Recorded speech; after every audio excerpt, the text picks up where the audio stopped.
of the Emerald Tablets. This is my book. It's still a bestseller. It fluctuates between #1 and #2 on Amazon for the last 4 years.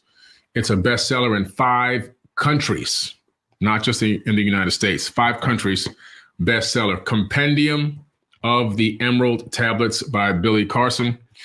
And,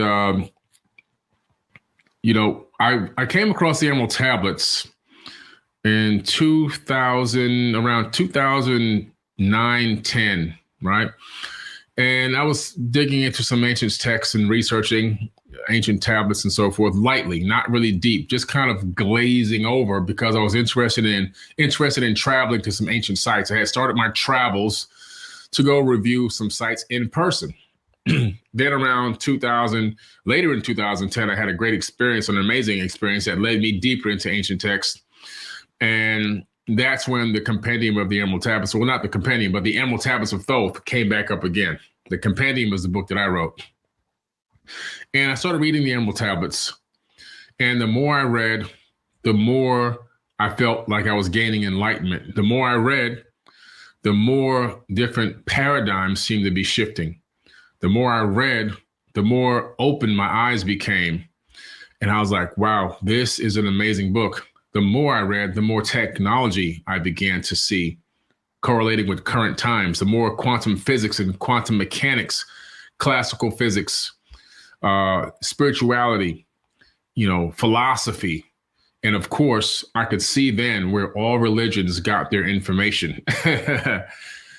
They got a lot of it from the Emerald Tablets. So I wrote a compendium about the Emerald Tablets. And that's what this book is. It's a compendium. It's a breaking down of the knowledge and the wisdom in the tablets. And I include the tablets in here. I also include the Emerald Tablet of Hermes, which is a single tablet that he also wrote. And that tablet's on display at Cambridge in the UK. The Emerald Tablets of Thoth are located underneath the Vatican in the Vatican archive. One day we're going to get into that Vatican, and we're going to get those books, that knowledge that they're hoarding down there in the Vatican. They're hoarding 5 miles worth of knowledge underground at the Vatican, their own personal kingdom that they have there.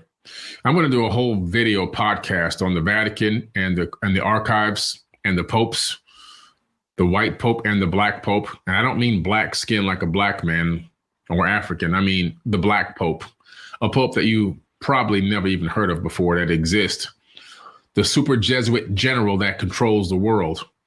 I'm going to do a whole podcast on that, but that's for another night. All right, that's for another night. But tonight we're going to go into the Emerald Tablets, and I'm going to be reading from the Compendium of the Emerald Tablets.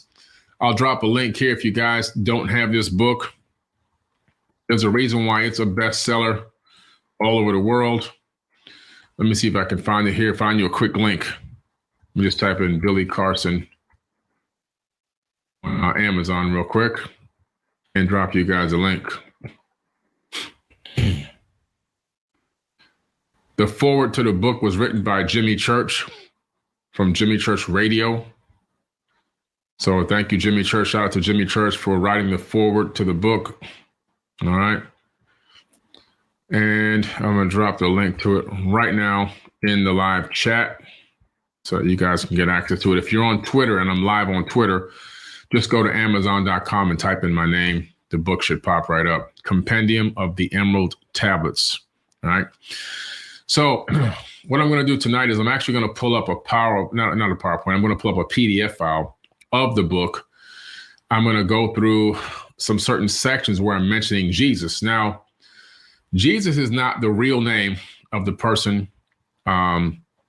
being described in the Bible.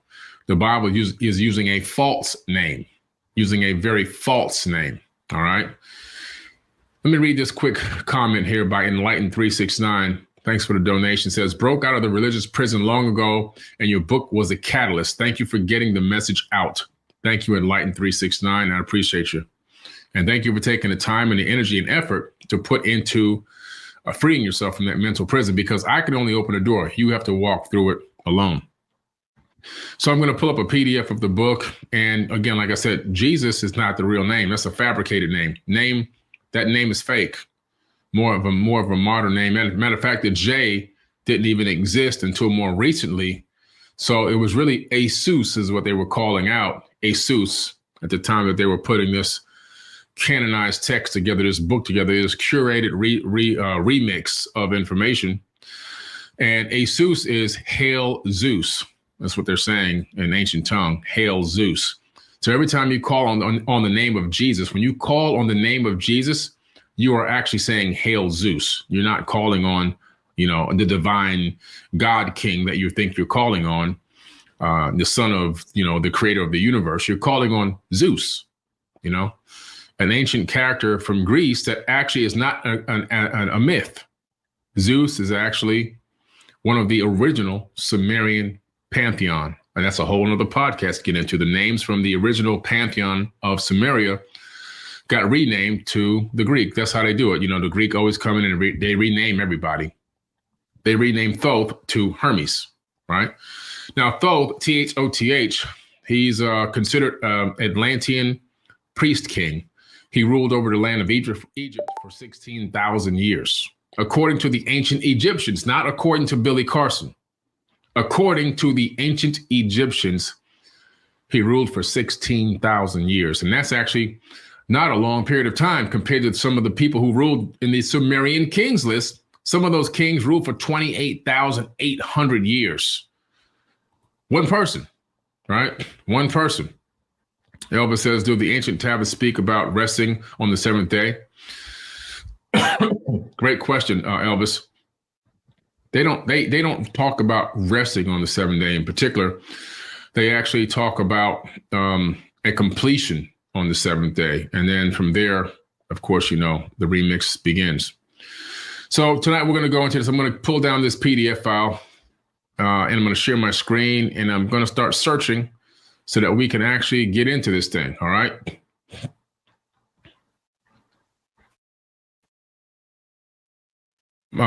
Kevin Hawkins says, Mr. Carson, actually it's Carson, Carson. You said the earth broke apart from Tiamat. Does that mean earth is not round? No, the earth is round. The earth is a round object. It's not a flat object. All planets and moons in the entire universe are spheres. Are they perfect circles? Are they perfect spheres? No, that's impossible. They all have slightly different shapes, but they're not floating discs in the sky. Quantum physics and classical physics have proved that that's actually impossible due to accretion. And so if you study classical physics and quantum physics, you'll find that everything in the universe creates spheres. Everything is a fractal. All right.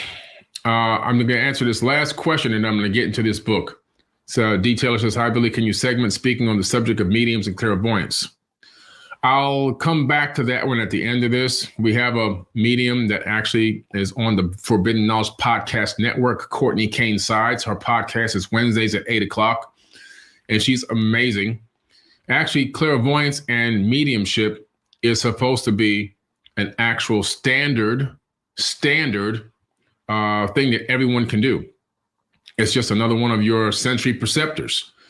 But we've been slightly disconnected from that. Some people are more sensitive to it than others and have the capability of sensing what seemed to be almost impossible. But they're tapping into an etherical realm and they're tapping into records that exist through energetic fields. And I'm going to talk about the science behind that, the quantum physics behind that.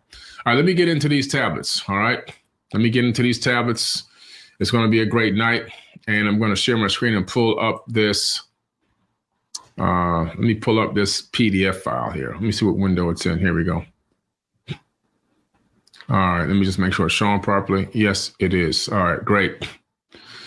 So this is the inside of the book, Compendium of the Emerald Tablets, which, by the way, I'll be doing a full read of this book, but it won't be on Kindle. And the reason why it will not be on Kindle is because Kindle doesn't pay any money. They keep all the money. And because they don't pay any money, I'm not doing Kindle because Kindle is a way to short circuit the authors from all the hard work, effort, and energy that they put out into the universe to create the content. And so this is just like Spotify and Apple Music and everybody else, they pay 0.0006 per spin, and things like that. And you have people who work a year to make one album and they end up getting like a check for $38 for the year. So I'm not playing that kind of game. And so I'm going to read the book and I'm going to do each chapter. There's 15 chapters. Each chapter is going to be an episode. And that's going to, plus all of my, my interjection and my hypothesis and my theories and philosophy along with it. And so each chapter will be an episode of a series on Forbidden Knowledge TV. You can listen to it by just pressing play and let it run as an audio. You don't have to look at the screen, or you can actually watch it. It's up to you, but it's going to be produced and put up on Forbidden Knowledge TV exclusively. And so if you want to listen to the book or watch me read the book and with some extra video graphics and image graphics, you'll be able to watch it on Forbidden Knowledge TV. So get the TV app. It's 4bk.tv, the number 4, right? And I'm going to type this in the chat right quick before I start on the web. Have you heard of turtle traders? They were a group of 14 novice traders who were trained. 4bk.tv. Or you can go to Apple TV, Roku, Amazon Fire TV, Samsung TV, iOS App Store, or the Google Play Store and just type in Forbidden Knowledge TV. Forbidden Knowledge, number 4, Forbidden Knowledge TV on those app stores and download the free app. And then you can subscribe and get a free trial. Okay? But that's what we're doing. That is exactly what we are doing. All right, let me get back to this file. I have to look around the TV now because the file fell down behind the behind this camera. Hold on a second, guys. All right, here we go.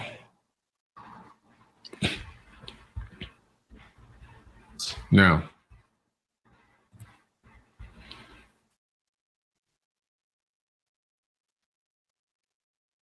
let me pull up the tablets here. And again, guys, make sure you guys share this video. Make sure you share the video, please. We want people to get this knowledge. People need to hear what I'm talking about. They need to learn that there's more information out there than what they've been given, and that what they have been following is not exactly what they thought it was, okay? So, Compendium of the Emerald Tablets. Let me read a couple of quotes here from some important people that actually reviewed this book. We have Eric von Daniken. Eric von Daniken is a living legend. He's a great-grandfather of the ancient astronaut theory. He's traveled the world hundreds of times. His book has been translated. Chariots of the Gods has been translated into over 80 different languages, and he has over 80 million copies sold worldwide. He sparked a lot of brains when he came out with that in the late 60s. Sparked a lot of brains. Since then, he's been a multi-time best-selling author in many books regarding ancient civilizations and archaeology. The man is a living legend. And he said, "I'm so impressed with your work and your research. It was a pleasure." Eric von Daniken, Chariots of the Gods.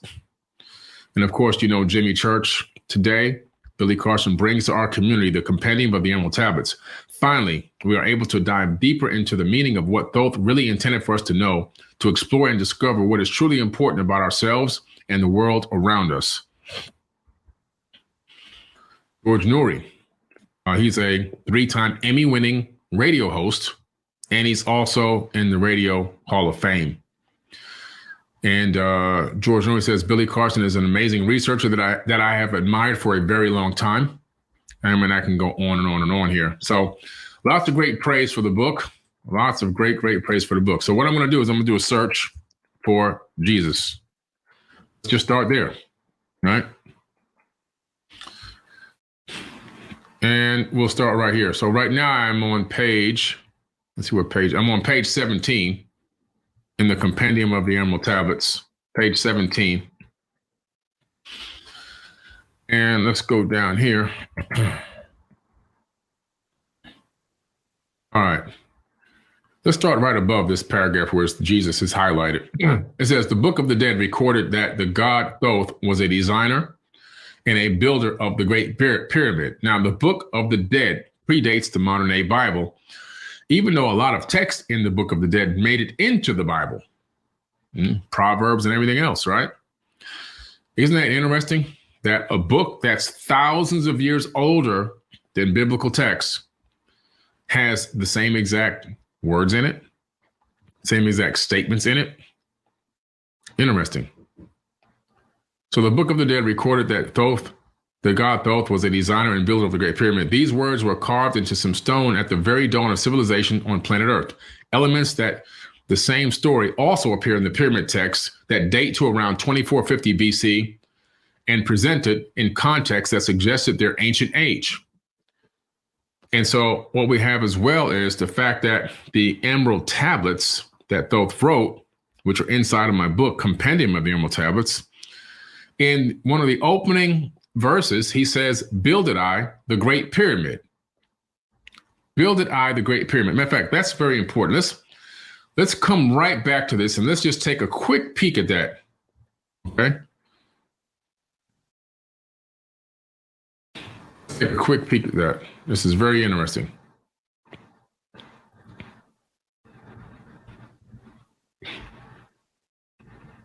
I'm going to put build it. Okay, so Thoth says, builded I the Great Pyramid, patterned after the pyramid of earth force. And that's really important, what he just said there. Let me stop right there. Builded I the Great Pyramid, patterned after the pyramid of earth force. Now, earth force is the gravitational field and the electromagnetic field, and the pattern after the pyramid of earth force. We know that earth itself is also an archetype of a pyramid. As a matter of fact, if you take the Great Pyramid at Giza and you scale it up 43,200 times, it will fit perfectly into the sphere of Earth itself. It will touch all 3 points.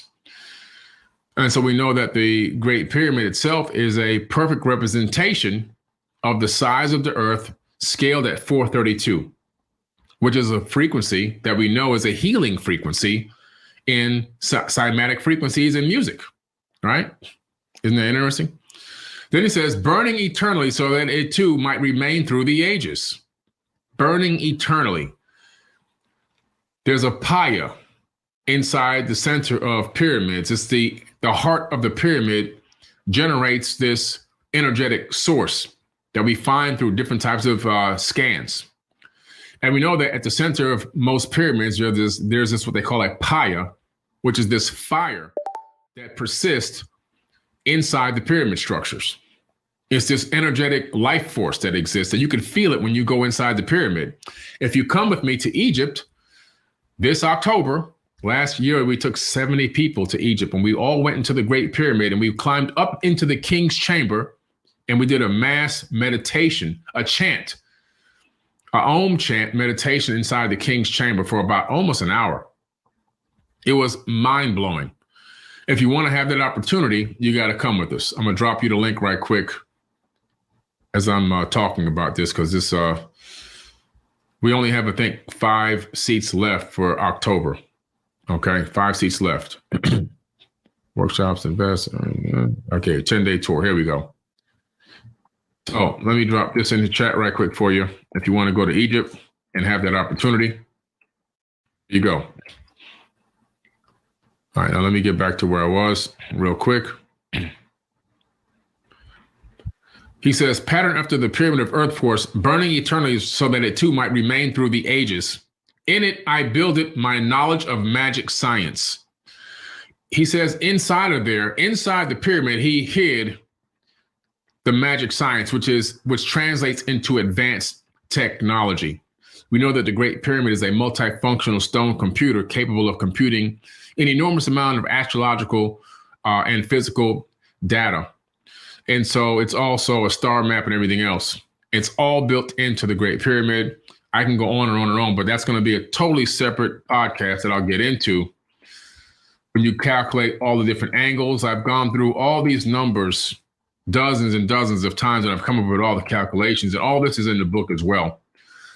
But I wanted to let you guys know that the fact is that the Egyptian Book of the Dead, written thousands of years after the Emerald Tablets, but thousands of years before the Bible, confirmed that Thoth built the Great Pyramid. I thought that was very important. Get back to Jesus.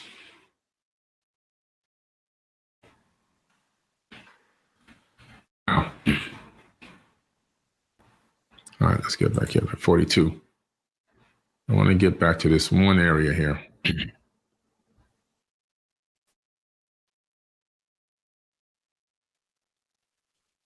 Let's do it this way.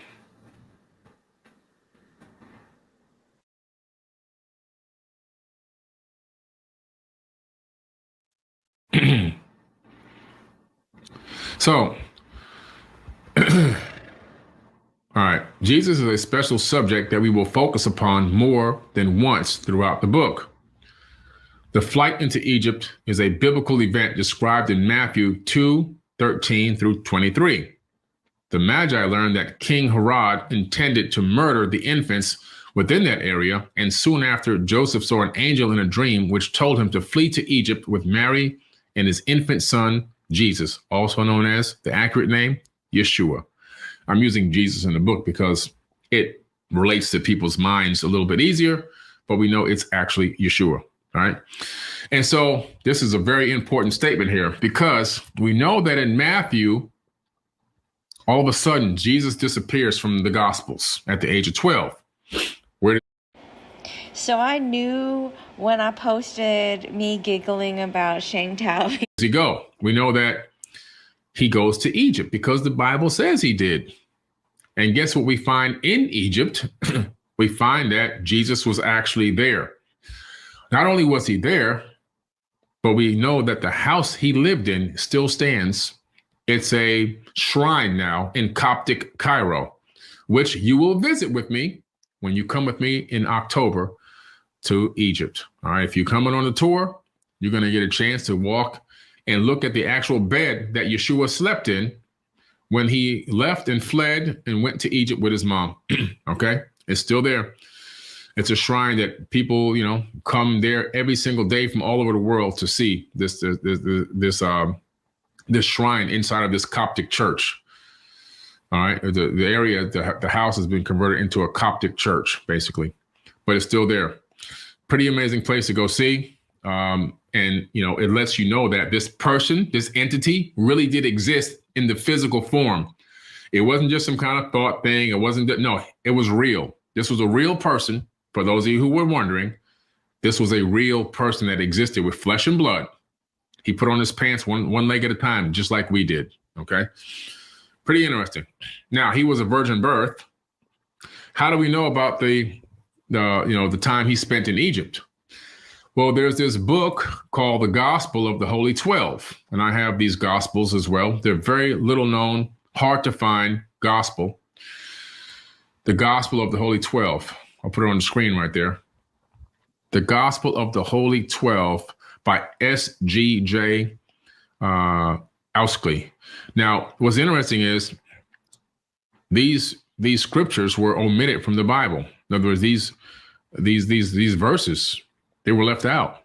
It tells you of Jesus, where he was and where he went when he disappeared from the biblical text at the age of 12 to 32. He went to Egypt to learn what? The Egyptian mysteries. From who?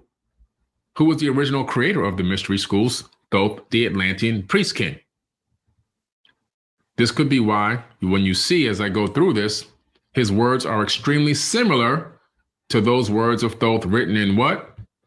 In the Emerald Tablets, the same words that are recorded by him as him speaking in the New Testament of the Bible. Pretty interesting.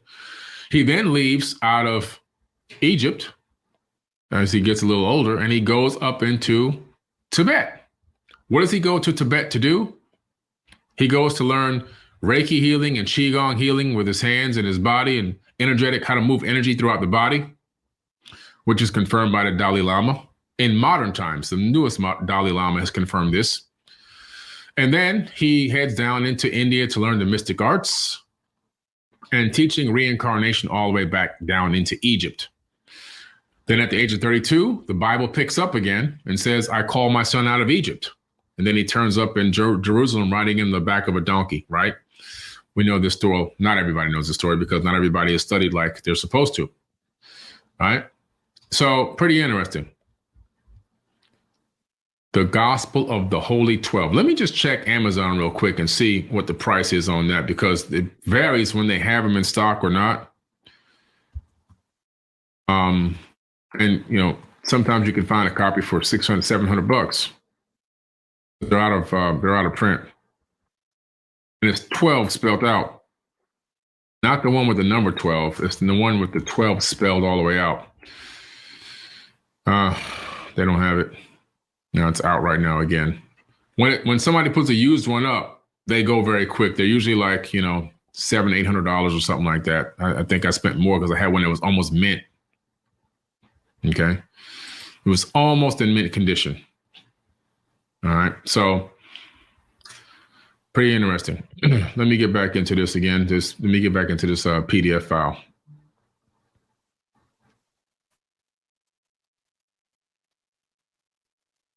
I'm doing this blind because the screen is behind the camera.